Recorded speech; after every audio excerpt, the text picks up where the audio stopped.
Mga barangay, ang good Ramaritan kong kasama ngayon ay ang beauty si Tita. Susan Padilla Ramirez. Kayo po ay matagal na dito po sa Amerika. 1969. Bakit naman po naisipan yung mga ibang bayan? Maliit pa ako, gusto ko Amerika. I was born in 42, yung World War II, yung mga Amerikano sa atin, gusto ko yung mga magazine ng Amerika. Talagang ang dream ko pumunta ng States. So, nasa UP ako, gusto ko talaga States. If mom wanted something, the amount of times I've seen her just wear down people, myself included, into just doing her bidding. We could probably fill a whole billion-hour tape of us just being like, oh, remember that time Auntie Susan said this, so we all had to do it? Everyone who saw little parts of her, it's exactly what she was like. I would say what people probably didn't see as much, she was a little bit softer at home with me, maybe. Still argumentative. We lived together in San Leonardo, Nueva Ecija, where she was born. And she is so precious to Kuya. They called her Pungay by her dad. The family is very close, but everybody's doing their own thing. With regards to the relationship between brothers and sister, there wasn't much there when we were younger. But she's the only girl. She's the eldest and the older girl. When I grew a little older, then I was able to know her. I was too young to really remember what she was like. I know she's protective. Basically, she's just like a normal big sister. She is a very smart girl. She studied in UP, University of the Philippines. But she had a dream. She always had a dream of coming here. She likes America. That was her goal. Being here in the States is a land of opportunity. And she also told her Uncle Don to do the application too. So both of them could have an application to go to the U.S. They met each other in school in the Philippines. When your auntie emigrated to America, your Uncle Don followed her, and that's how he pursued her. She went alone with Kuya Donut then, but they are still sweethearts. They are not married yet.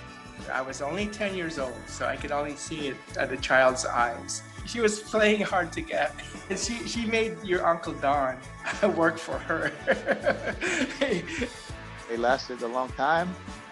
They seemed happy. They used to travel a lot. They learned to live together. They came here in 69.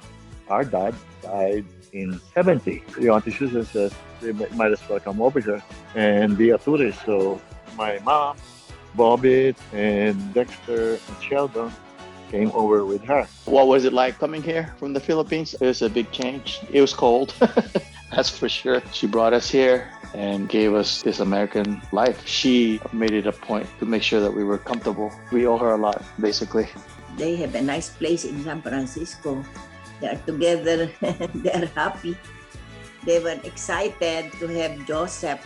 Truth be told, I don't remember much, but I do remember that no matter what happened, she always tried to make sure we all saw each other, like North and South, at least once a year. She wasn't just my mom or our mom. She was like all our mom. After a long time that Joseph came, then she had this baby girl. Tuti is precious. She was very much loved by your Ate Susan. Other than mom wanting to be in America, her only other goal was to have her family together and grandkids for me and Joseph. But sorry, mom. But she had all the other grandkids, so you know. I'm not really sure how she got started thinking about business. A thought came up to her that she would rather be her own boss. She decides to use her business degree. So first thing we had was the gas station. They have a gasoline station with your Uncle Bob, a Union 76 on El Camino Real in Monterey. They sold the gas station together, split the money. Uncle Bob started Nice Cars. My mom started learning stuff about donut shops. She wants to have her own business, so they look at other businesses, and the donut shop was the most visible. Your Uncle Don was the donut maker in the back. God, I love that shop. It was a donut shop. It was a daycare. That was mom's matchmaking central. So they have a successful story of that donut shop was established with the effort of Ate Susan. Well, I will admit, without it, a lot of our uncles wouldn't have had a job. When an uncle came, they were working doing deliveries at the donut shop to get some form of work history. It seems like everybody seemed to have an experience at the donut shop before they pursue other things. As I remembered, I had to work, I believe, a couple of summers, but I think it has to do with your Auntie Susan needing help. I guess free labor. I wanted to run it. I assumed it would be mine. Like it would just be handed to me. It's not easy working in a donut shop because you have really very odd hours. And then at night, your auntie was so tired to cook anything, so would open up a can of Spam. But both mom and dad told me that it was too hard and they didn't want that life for me. Mom did love fun. It was a very Padilla thing. It was a sense of enthusiasm, which made having fun so much fun.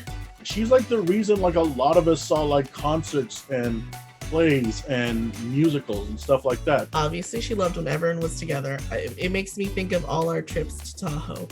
Oh, she always want to go places. One of the reasons why me and Tootie travel always one big trip a year now, it's just because of her. And it wasn't just us. We would always try to bring as many family members as we could. Family trips she loved, road trips she loved. She loved havoc. After Nana passed, she had to become the pillar. She had to become the Northern California pillar. But she kept us all together, like even the East Coast fam. She's the glue of the family. If it wasn't for her, we'd all be scattered. But she is very, very family oriented. She was so against being sad, and it lended itself to different parts of our home life, because we always used to tease, obviously, my mom about like all the colors that she would wear. We would get into arguments. Why don't we want to wear this shirt? Even in her tiny little frail body, all of a sudden she'd fight like she was about 6 foot, and she would say, no, the color is dark and it's morbid and I don't like it. Just determined to not ever be somber. She was gonna make sure everything was cheerful. You know, Ate Susan is very generous. She always said something to everybody. I think it was just in her heart. The more she made, the more she gave. I think it gives her joy. I know she said it was either her dad or her grandpa always had a little bit of spending money for her, and she remembered it, and it always made her happy. I think whenever it was for the grandkids, she just wanted them to have that same feeling. I think this is how she saw it. Money comes and goes. It's not that big a deal. But to everyone else, the whole point of being thought of, that could be the one thing that just changes their life forever. Everything she did in her life, while she enjoyed and she had fun, it's because she was happiest surrounded by family. Her life is mainly taking care of family, number one, and her religion. And she's just a good person. The only thing you ever get to keep are literally just memories. That's the only way that you get to live on in life, because it's not just you, it's shared between everybody else you had that memory with. That's what she pretty much taught us. What's different about her, she treats everybody the same, with the same love. Love. She's all love. Be happy, be kind, and always think about other people before yourself.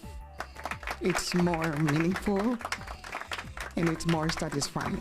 Reflecting on it, she was so genuine that I know the things she would do for me are the things she would do or did do for you, for Jake, for Joanne, for Katie, for Marilee, for Auntie Lisa, for Auntie Lita, for Auntie Millie, for her brothers. I really think all I would say would be thank you.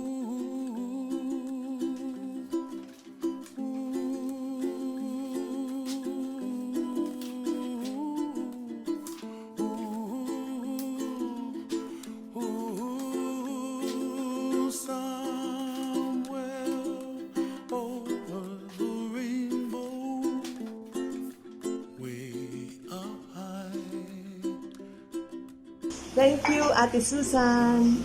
Thank you, Ate Susan. Thank you, Susan, for your hospitality. Thank you, Ate Susan. Thank you. Thank you. Thank you, Ate Susan. You always really did it for me. Thank you, Ate Susan. Thank you, Auntie Susan. Thank you, Auntie Susan. Thank Thank you, Auntie Susan. Thank you, Auntie Susan. Thank you, Auntie Susan. Hi, Ate Susan. I got my $5 here, but you know, you and me, that you gave me more than $5. Thank you. Thank you, Auntie Susan. Thank you, Auntie Susan. Thank you, Auntie Susan. Thank you, Auntie Susan. Thank you, Auntie Susan. Thank you, Auntie Susan. Thank you, Auntie Susan. Thank you, Auntie Susan. You're the best. Thank you, Auntie Susan. Thank you, Auntie Susan. Thank you, Auntie Susan. Thank you, Auntie Susan. Thank you, Auntie Susan. Thank you, Auntie Susan. We love you.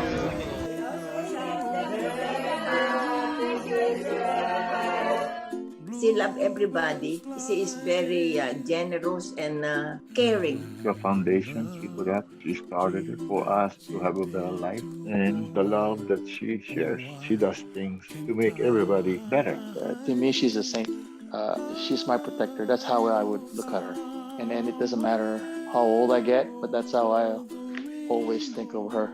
The capacity for kindness and caring that she had for everyone, unrivaled. She created a hell of a chance for all of us. That's it. That is her legacy. Us. We're her legacy. And when we're done, it'll be the kids' legacy after that. It'll be Junior and then Emma and all them. The fact that we're all here, that's it. That's her legacy.